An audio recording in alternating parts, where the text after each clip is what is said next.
Welcome back for chapter 15, which we asked the question, what does success really mean to you?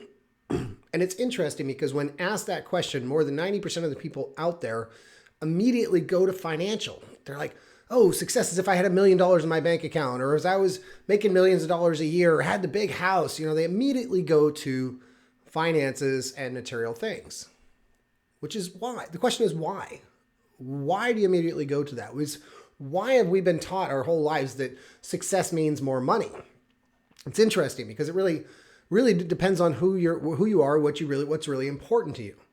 So the definition of success that I use with my clients and with the people around me is happiness. Success equals happiness in the areas of life that are important to you.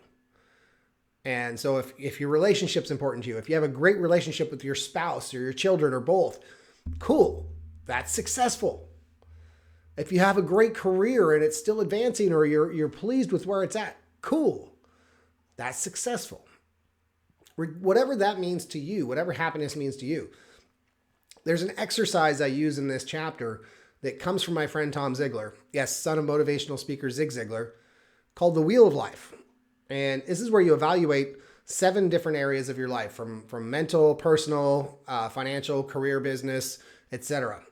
And it's interesting. We call it a wheel because when you honestly evaluate yourself, you're rating yourself from a 1 to 10 on a wheel, and you'll tend to find that these spokes, you'll find a flat spot in your wheel because you'll be happy over here, and then these 2 things here you're not happy with, and so you get a flat wheel.